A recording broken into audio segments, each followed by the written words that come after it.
Olá pessoal, tudo bem? No vídeo de hoje vou mostrar para vocês como fazer gráficos de barras ou colunas usando o ggplot.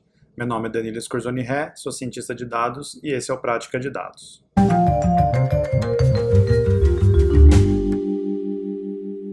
Começando utilizando os exemplos anteriores que a gente já viu até aqui com a base Star Wars dentro do pacote Tidyverse, a gente vai utilizar formas de agregação desses dados através de contagens, que é a forma mais simples, para apresentar um dado resumido ou sumarizado através de gráficos de barras ou colunas, que são basicamente o mesmo tipo de gráfico, mas tem uma representação um pouquinho diferente. Começando aqui no nosso código, a primeira coisa que a gente faz é sempre carregar as bibliotecas, né, Tidyverse e o ggplot2, que é a biblioteca gráfica.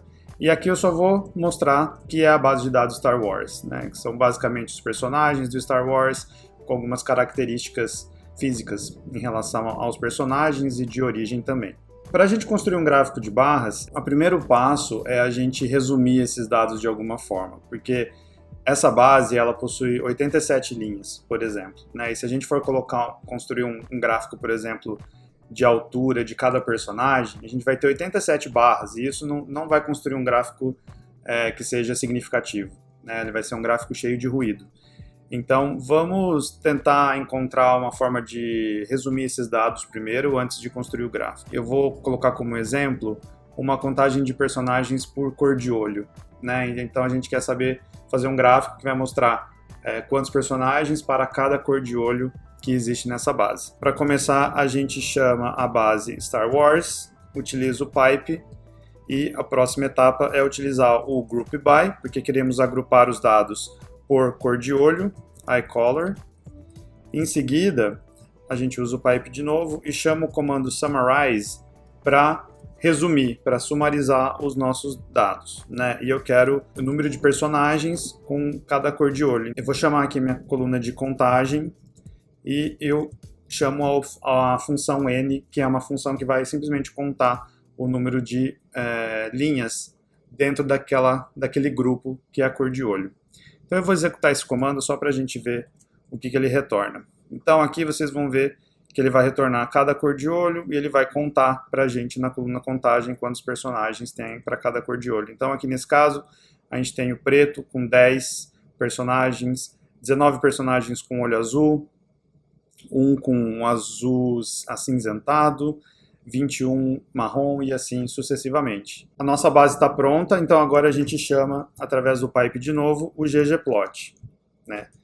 E, nesse caso, como primeiro passo do ggplot, como vocês já viram no vídeo anterior, se você ainda não viu nada de ggplot, vou deixar o link aqui no card para o primeiro vídeo sobre o ggplot.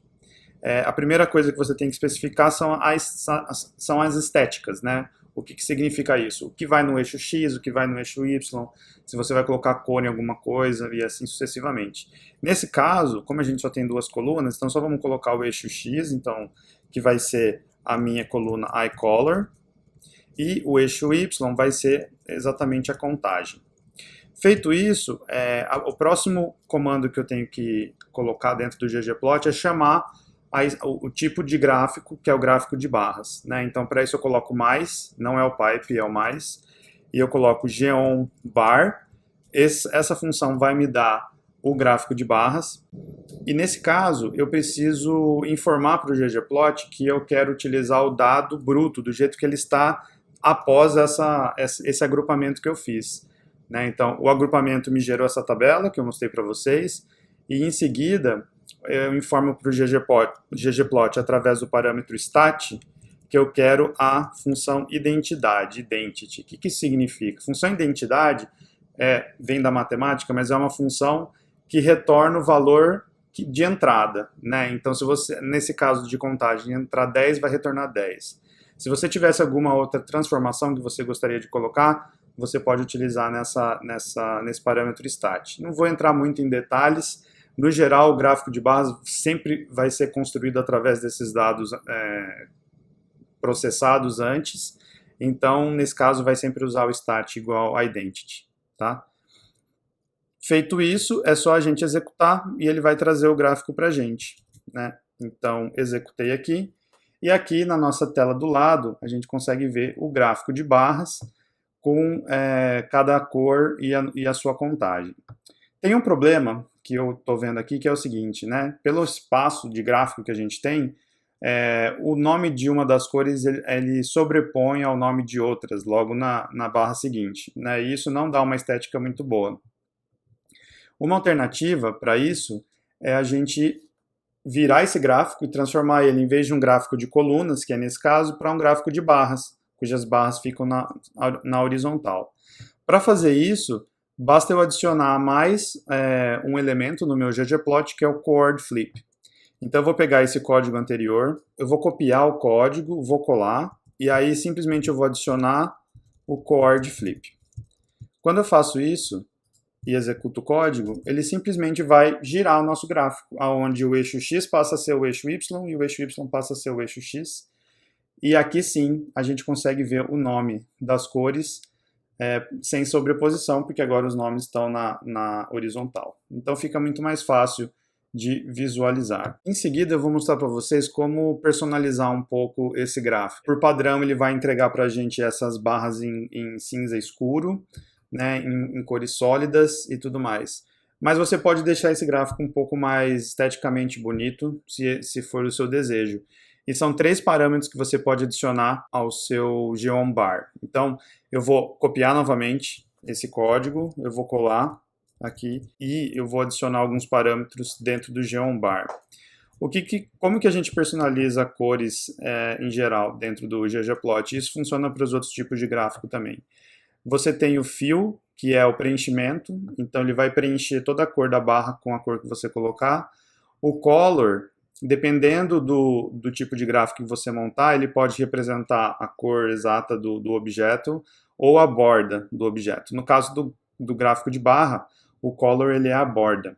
E o alpha, ele é a transparência. Então aqui você vê uma cor sólida, você não vê o fundo, mas você pode adicionar uma transparência. Então, se eu colocar um fill igual a blue, ele vai pintar o gráfico com a cor azul, as barras do gráfico com a cor azul, como você pode ver aqui, né? Se você colocar color igual a red, vermelho, por exemplo, ele vai colocar uma borda vermelha no gráfico, em cada barra. Então você consegue ver aqui. E claro que essas escolhas que eu estou fazendo de cores são péssimas, tá? Porque elas são muito discrepantes entre si, mas é só para dar um exemplo. E por fim, a transparência, que é o alpha. A transparência você tem que especificar um número de 0 a 100, na verdade é de 0 a 1, onde 0 significa totalmente transparente e o 1 totalmente opaco, né? Totalmente sólido. Então, nesse caso, se eu colocar 0.3, ele vai me dar 30% de solidez, vamos falar assim, né? Então, quer dizer que ele vai ser um gráfico bem mais transparente. Então, aqui você consegue ver já o fundo novamente desse gráfico com as linhas de grade e tudo mais, porque agora esse gráfico é transparente. Então, esses 3 parâmetros você pode utilizar, você pode brincar com outras cores aqui, pode colocar yellow, por exemplo, e na cor da borda vamos colocar green para virar meio bandeira do Brasil. Se você executar isso, ele vai alterar da forma como você quiser. Então dessa forma você consegue personalizar o seu gráfico de acordo com alguma preferência que você queira estética, né? Um componente estético. Outra coisa que é interessante para colocar nos gráficos como vocês podem ver aqui, ainda é um pouquinho difícil de saber exatamente qual é o número de cada dessas colunas, né? Qual é o valor de cada uma dessas colunas. Você precisa projetar aqui no eixo X para entender, por exemplo, o black está fácil de ver que o número é 10, mas o yellow aqui, por exemplo, ele está um pouquinho para frente. Será que ele é 11? Será que ele é 12? Quanto será que ele é? Né? Então, fica um pouquinho difícil de ver. Então, uma forma de resolver isso é adicionando rótulos. Né? Então eu vou pegar novamente aqui o código para gerar a nossa base de dados do jeito que a gente quer. Vou entrar com o ggplot. Aqui eu vou colocar basicamente a mesma coisa, x igual ao iColor, o y igual a contagem. Porém, eu tenho que colocar um novo parâmetro aqui, porque faz parte da estética, que é o label. Então, o label eu quero que apareça o número de quantos personagens tem aquela cor de olho. Então, eu simplesmente referencio contagem aqui novamente. Então, aí segue o jogo, vou colocar o geonbar aqui com a função identidade, não vou colocar nenhuma cor por enquanto. Em seguida, eu coloco o geonLabel, e nesse caso eu preciso chamar o geonLabel para fazer com que os rótulos realmente apareçam no gráfico. E depois eu vou chamar o coordFlip. Feito isso, vou executar, e aqui vocês conseguem ver então como cada um os valores de cada uma dessas barras, né? E ele mostra aqui exatamente o valor. Então, aquele valor que a gente não sabia se era 11, se era 12, na verdade ele é 11. Dentro do geonLabel, você também pode utilizar parâmetros de personalização, do mesmo jeito que a gente viu anteriormente. Fill, Color, Alpha, e tem um novo que é o Size. O Size ele vai dar o tamanho da fonte. Então, vamos começar com ele. Dentro do geonLabel, se eu colocar Size igual a 10, vamos ver o que acontece. Porque aqui é um pouco de tentativa e erro nesse caso. Ó, ele ficou bem grande, tá vendo? Tá um gráfico bem feio, inclusive, porque ele fica sobrepondo as outras áreas.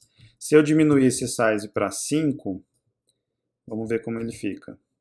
Ele fica, parece um pouco o tamanho original, mas ainda tá grande. Então, vou colocar um valor 3.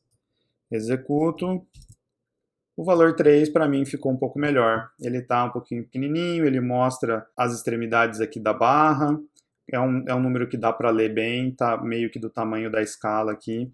Então é um número que eu gostei. 3 é bacana. Então você pode usar essa tentativa e erro para personalizar o tamanho da fonte, usando o parâmetro size. E aí você pode usar o fill color da mesma forma. Uma coisa que eu gosto de fazer é colocar um alpha aqui. Se eu coloco um alpha de meio, então vou ter 50% de transparência. E aí aqui ele mostra, ele vai fazer ele vai mostrar essa transparência aqui entre a barra e o fundo do gráfico. Então esse é um jeito que eu gosto de fazer, porque eu consigo ver com clareza onde a barra vai e o label por cima, né? Então isso deixa um gráfico com uma estética um pouco mais bonita também. Agora, o próximo passo desse exercício é fazer uma agregação de dois fatores dentro da nossa base de dados. Então vamos supor que eu queira ver a contagem de personagens por cor de olho e sexo, né? Então nesse caso eu preciso trabalhar o meu processamento de dados lá no Group By, que a gente vai fazer de novo, e adicionar como um elemento de cor para esses fatores. Então aqui a gente não vai ter mais uma cor fixa para todas as barras, mas a gente vai ter uma cor associada a um fator. Eu já vou mostrar como é que fica. Então, novamente, a gente começa com Star Wars. Eu vou agrupar pela cor do olho e por sexo. Depois eu vou sumarizar e calcular, vou chamar de contagem novamente, o número de personagens por cor de olho e sexo. Então aqui ele dá um início, né? São 17 linhas no total, mas aí ele vai pegar para cada cor de olho qual o sexo e a contagem, né? Nesse caso, a coluna sexo a gente vai encontrar masculino, feminino, não especificado e não disponível, que é o NA. Então, para cada cor de olho que tiver esses níveis de sexo, ele vai apresentar a contagem. Então, em seguida, a gente vai colocar tudo isso num gráfico. Então, ggplot, a estética vai ser igual ao que a gente viu antes, iColor, o Y vai ser a contagem, e agora a gente vai colocar o fill aqui dentro da estética igual a sexo. O que isso vai fazer? Vamos montar o gráfico para vocês verem. Então, geonbar, stat, identity, do mesmo jeito que das outras vezes. Executei. E aqui ele vai mostrar, então, para cada... vamos colocar um coordFlip aqui, para ficar mais bonitinho. CoordFlip. Muito bem. Aqui, então, ele vai mostrar para cada cor de olho as frequências, né, a contagem de cada um dos sexos. Aqui a gente consegue ver nas distribuições como acontece dentro de cada cor de olho, qual é o sexo das pessoas, dos personagens. Muito bem. A ideia agora é fazer um aprofundamento nas cores que têm maior frequência. Nesse caso, a gente tem aqui Black, Blue e Brown, né? Eu gostaria de montar um outro gráfico que, em vez de eu colocar as colunas empilhadas, eu gostaria de colocar as colunas deslocadas entre si, para eu poder observar com mais detalhe qual é o tamanho de cada uma dessas colunas, considerando também o sexo. Vamos ver como que a gente faz isso. A gente vai utilizar o Position Dodge dentro do Geobar. Então eu vou copiar aqui novamente, eu vou copiar até o Geobar aqui, do nosso código anterior, e vou adicionar um novo parâmetro aqui chamado Position igual a Dodge. Quando a gente faz isso, a gente muda um pouquinho o tipo do gráfico. Em vez de empilhar as cores, a gente coloca ele lado a lado. Mas tem um porém aqui, eu não filtrei as cores que eu queria. Então, para filtrar, se você não conhece direito o Tidyverse, tem um vídeo aqui que você pode clicar para saber como filtrar dados utilizando a função filter. Então, antes de fazer o group by, eu vou colocar um filter aqui, onde a cor do olho ela está contida dentro dessas opções que eu vou colocar, que são Brown, Blue e Black. Então, feito isso, eu adicionei um filtro, depois eu fiz o agrupamento, fiz a contagem e vou plotar o gráfico, né? Então, executando isso tudo, agora sim, a gente consegue ver exatamente aqui como cada cor de olho, apenas para essas três que a gente filtrou, e qual é a distribuição, a frequência do sexo entre cada uma dessas frequências. Aqui a gente consegue ver um gráfico bem interessante, onde você tem dois fatores, cor de olho e sexo, e você calculou a frequência deles. E por fim, para colocar o label, né, para ficar uma estética legal, eu preciso adicionar primeiro o label aqui dentro da minha estética. Então eu vou colocar label igual a contagem, como a gente fez lá anteriormente. Só que se a gente só fizer isso, né, e adicionar o GeoLabel, ele vai dar um resultado estranho. Vou mostrar para vocês. O que aconteceu aqui? A gente informou para o Geobar que eu quero a posição Dodge, né, que é a barra lado a lado e não empilhada. Mas a gente não fez isso para o GeoLabel. Né? Para o GeoLabel, ele está entendendo que ele deve posicionar na barra empilhada, que é a barra original. Então a gente precisa informar para o GeoLabel que ele tem essa diferença. Então, para resolver isso, a gente precisa informar o parâmetro position dentro do GeoLabel, só que infelizmente ele não é igual ao position igual a Dodge, igual é no Geobar. Por algum motivo que eu não confesso que eu não sei, ele pede para você especificar dentro desse parâmetro uma função chamada position Dodge com outro parâmetro dentro que é qual que é o tamanho desse deslocamento que você quer colocar. Por padrão eu vou deixar 1 aqui, não vou entrar em muito detalhe, isso aqui é bem a parte de decorar mesmo como a função funciona, mas quando eu faço isso, vocês vão ver que ele vai funcionar direitinho. Agora eu tenho aqui o posicionamento correto de cada uma das frequências e já com as cores que eu quero. Novamente, se vocês querem personalizar, colocar uma transparência, é só colocar o alfa de meio, por exemplo, e ele vai dar aquela transparência que a gente já viu no exemplo anterior. Então aqui, com essa transparência do mesmo jeito, eu acho que fica esteticamente bonito também. Esse foi o vídeo sobre ggplot, gráfico de barras ou colunas. Tem muito mais coisa para ser explorada aqui, mas esse é o caminho básico de como construir esse tipo de gráfico. Se você gostou desse vídeo, deixa o seu like, comenta se você tiver alguma dúvida, né, que eu vou responder, ou vou juntar várias dúvidas e publicar um vídeo para responder essas dúvidas. E se inscreve no canal, se essa é a primeira vez que você está vendo esse vídeo nesse canal e acha que esse conteúdo é relevante para você. Até o próximo vídeo. Tchau!